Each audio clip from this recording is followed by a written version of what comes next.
9월 18일 아침 저희들에게 주시는 하나님 말씀 신명기 28장 36절로 46절까지 말씀입니다.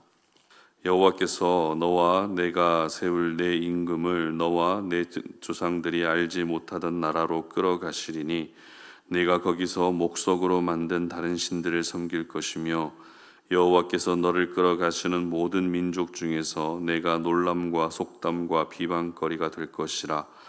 네가 많은 종자를 들에 뿌릴지라도 메뚜기가 먹음으로 거둘 것이 적을 것이며 네가 포도원을 심고 가꿀지라도 벌레가 먹음으로 포도를 따지 못하고 포도주를 마시지 못할 것이며 내 모든 경내에 감람나무가 있을지라도 그 열매가 떨어짐으로 그 기름을 내 몸에 바르지 못할 것이며 내가 자녀를 낳을지라도 그들이 포로가 되므로 너와 함께 있지 못할 것이며 내 모든 나무와 토지 소사는 메뚜기가 먹을 것이며 너희 중에 우고하는 이방인은 점점 높아져서 내 위에 뛰어나고 너는 점점 낮아질 것이며 그는 내게 구워줄지라도 너는 그에게 구워주지 못하리니 그는 머리가 되고 너는 꼬리가 될 것이라.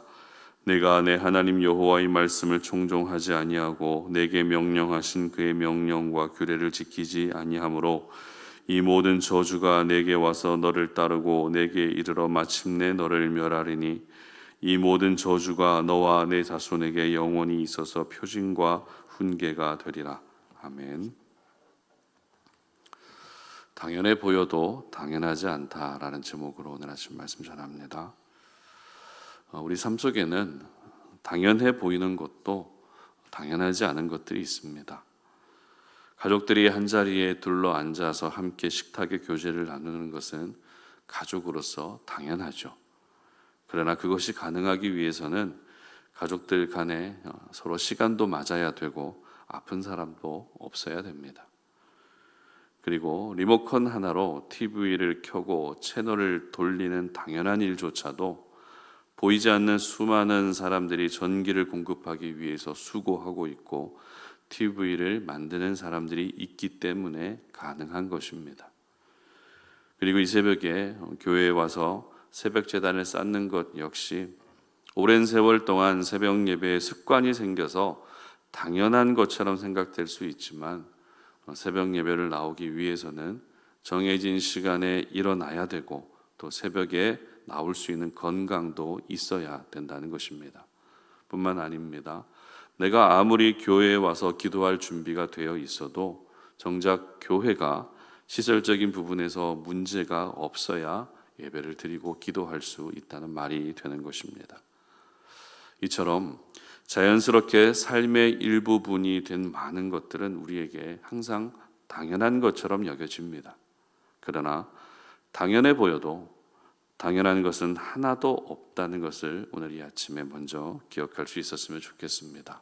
계속해서 신명기 28장을 묵상하고 있는데요. 어제에 이어서 오늘도 역시 불순종으로 인한 저주에 관한 말씀을 살펴보게 됩니다. 여러분, 저주가 뭘까요? 저주. 여러분이 생각하시는 저주 어떤 의미일까요? 저주에 대한 일반적인 생각은 안 좋은 일, 고통스러운 일, 고난, 괴로움, 고생 이런 것들이 먼저 떠오르게 되죠. 그러나 저주의 원어적 의미는 단순히 표면적으로 고생, 고난 이런 차원을 뛰어넘어서 조금 더 깊은 의미를 가지고 있습니다. 저주를 뜻하는 히브리어 켈랄라라고 하는 단어는 가볍게 한다는 뜻의 단어에서 파생됐습니다. 즉 원래는 무거웠던 것이 가벼워지게 되는 것이 바로 저주의 원어적 의미라는 것입니다. 그렇다면 원래 무거웠던 것은 무엇일까요? 아무래도 이 무겁다라는 표현이 우리에게는 긍정적인 느낌보다 부정적인 느낌을 더 많이 갖게 하는 표현이죠. 그러나 오늘 본문에서 무겁다는 것은 그만큼 귀하고 소중한 것이라는 의미를 가지고 있습니다. 그렇기 때문에 앞서 우리가 묵상했던 순종하면 받게 될 복이 바로 무겁고 존귀하고 소중한 것이라는 말이 되는 것이죠. 하지만 존귀하고 소중한 복마저도 불순종으로 인해서 더 이상 소중하지 않게 되어버리는 것, 즉 가볍게 되어 버리는 것이 바로 저주입니다. 그러니까 예전에는 축복으로 여겨졌던 것들이 이제는 모두 사라져 버리는 것이 성경에서 말하는 저주인 것입니다. 따라서 하나님의 축복이 사라지지 않도록 우리는 끝까지 순종의 길을 걸어갈 수 있어야 되겠죠. 무거웠던 것들이 가벼워지지 않도록 순종해야 되고, 존귀하던 것들이 하찮아지지 않도록 순종해야 되는 것입니다. 특별히 오늘 본문에서 모세는 불순종으로 인한 저주를 새로운 관점으로 설명하고 있는데요. 성경을 한번 찾아보도록 하겠습니다. 먼저 38절 보십시오. 네가 많은 종자를 들에 뿌릴지라도 메뚜기가 먹음으로 거둘 것이 적을 것이며, 종자, 즉 씨를 뿌릴지라도 어떻게 된다고요? 열매를 얻지 못하게 된다는 겁니다. 그리고 39절입니다. 네가 포도원을 심고 가꿀지라도 벌레가 먹음으로 포도를 따지 못하고 포도주를 마시지 못할 것이며, 이번에는 포도원을 심었어도, 포도를 심고 포도원을 가꾸고 있다 할지라도 포도를 얻지 못한다는 그런 말씀을 하십니다. 그리고 40절입니다. 내 모든 경내에 감람나무가 있을지라도 그 열매가 떨어지므로 그 기름을 내 몸에 바르지 못할 것이며, 감람나무가 있어도 열매를 얻을 수 없고 감람나무 기름조차도 얻을 수 없다라고 말씀하고 있죠. 그리고 41절입니다. 네가 자녀를 낳을지라도 그들이 포로가 되므로 너와 함께 있지 못할 것이며, 자녀들마저도 포로가 돼서 함께 살지 못하게 된다고 말씀합니다. 어떠십니까? 이 말씀들의 공통점을 찾으셨습니까? 이 말씀들은 같은 구조로 기록된 말씀인데요. 같은 구조란 뭐뭐 했을지라도 얻을 수도 없고 함께 할 수도 없다는 구조입니다. 종자를 뿌렸어도 거둘 것이 적고, 포도원을 심고 가꾸었어도 포도를 얻지 못하고, 살아가는 자리에 감람나무가 있어도 열매를 얻을 수 없고, 자녀를 낳았어도 그 자녀와 함께 살지 못하게 된다는 동일한 구조를 취하고 있다는 것입니다. 그렇다면 어렵게 생각할 것 없이 우리가 어떤 행동을 하게 되면 어떻게 되는 것이 정상일까요? 간단하죠. 그 행동에 따른 결과를 누리고 얻는 것이 정상입니다. 어떤 행동을 했다면 그 행동에 대한 결과를 당연히 누리게 된다는 겁니다. 종자를 뿌리면 열매를 얻는 것이 당연하죠. 포도원을 심으면 포도를 얻는 것이 당연하고, 감람나무가 있으면 감람나무 열매를 얻는 것이 당연합니다. 그리고 자녀를 낳으면 자녀와 함께 사는 것이 당연하다는 것입니다. 그러나 오늘 모세는 당연한 것조차도 누리지 못하고 당연한 것조차도 얻지 못하게 될 것이라는 말씀을 전하고 있었던 것입니다. 무슨 말입니까? 당연한 것이라도 그것을 누리지 못하게 되는 것이 바로 저주라는 것입니다. 그리고 이것을 바꾸어 말하게 되면 당연한 것조차도 얻지 못하고 누리지 못하게 하시는 분이 바로 하나님이시라는 것입니다. 따라서 저희들은 당연해 보여도 하나님의 은혜임을 고백하고 감사할 수 있어야 되는 것입니다. 신명기 28장은 축복과 저주가 순종과 불순종에 의해서 결정된다는 것을 아주 구체적으로 말씀하고 있는 본문입니다. 그런데 저희들은 이 순종과 불순종을 가능케 하는 근본적인 원동력이 무엇인지를 생각해 봐야 되는데요. 여러분, 순종을 가능케 하는 것이 무엇일까요? 그리고 순종해야 됨에도 불구하고 끝내 불순종하게 만드는 것이 무엇일까요? 저는 하나님을 향한 감사의 마음이라는 생각을 하게 됩니다. 감사가 있는 사람은 늘 순종하지만 감사가 없는 사람, 불평과 원망만 있는 사람은 자기 생각대로 살 뿐이지 순종하지 않는다는 것입니다. 그래서 모세도 오늘 당연한 것조차도 누리지 못하게 되는 저주를 하나님이 내리치는데, 이 저주를 받지 않기 위해서는 당연한 것에 대한 감사가 회복될 수 있어야 된다고 말씀하고 있는 것입니다. 그렇습니다. 당연해 보여도 당연한 것은 하나도 없습니다. 하나님을 섬기는 사람으로 살아가면서 피해야 될 단어 중에 당연, 우연 이런 말들이 있습니다. 즉 당연한 것이 아니라 하나님의 은혜죠. 우연이 아니라 하나님의 계획과 섭리입니다. 저희들은 오늘 하루를 당연하게 시작합니다. 당연하게 일을 하고 당연하게 사람을 만나고 또 당연하게 가족들과 시간을 보내게 됩니다. 그러나 당연하게 여겨왔던 모든 것은 당연한 것이 아니라 하나님의 축복임을 기억할 수 있었으면 좋겠습니다. 그래서 당연한 것에 대한 감사가 회복될 수 있었으면 좋겠습니다. 그리고 그 감사가 결국에는 순종의 삶으로 이어질 수 있었으면 좋겠습니다. 마지막으로 36절 말씀 함께 읽어보겠습니다. 여호와께서 너와 내가 세울 내 임금을 너와 내 조상들이 알지 못하던 나라로 끌어가시리니 네가 거기서 목석으로 만든 다른 신들을 섬길 것이며. 자, 이 말씀은 결국 이스라엘 백성들이 포로로 끌려가게 될 먼 훗날의 이야기를 예언하고 있는 말씀입니다. 무슨 말입니까? 이스라엘 백성들은 결국 순종보다 불순종을 선택했다는 것이죠. 복된 인생을 누렸지만 결국 저주의 고통이 찾아왔다는 것입니다. 당연한 것을 당연하게만 생각했다는 것입니다. 바라기는 이스라엘 백성들의 실패가 여러분의 모습이 되지 않기를 바랍니다. 여러분의 미래는 절대 포로의 인생이 되지 않게 하시기를 바랍니다. 우리의 미래는 하나님이 약속하신 은혜와 축복이 떠나지 않는 그런 아름다운 미래가 될 수 있으시기를 주님 이름으로 축복합니다. 함께 기도하겠습니다. 하나님 감사합니다.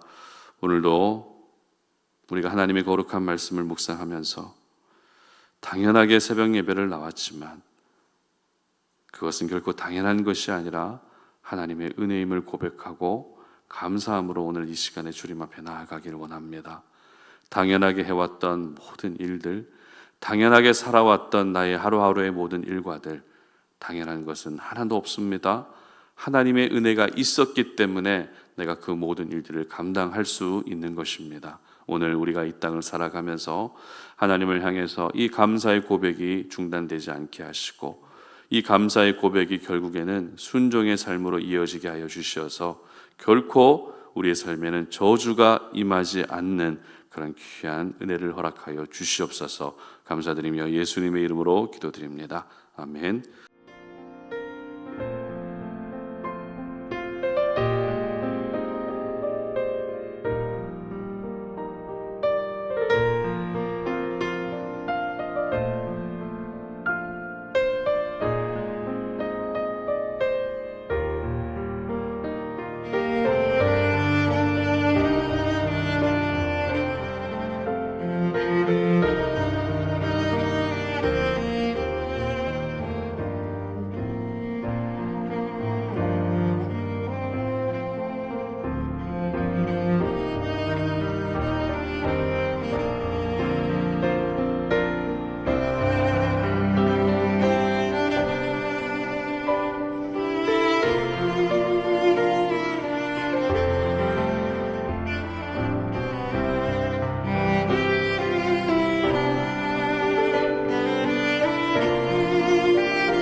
아멘.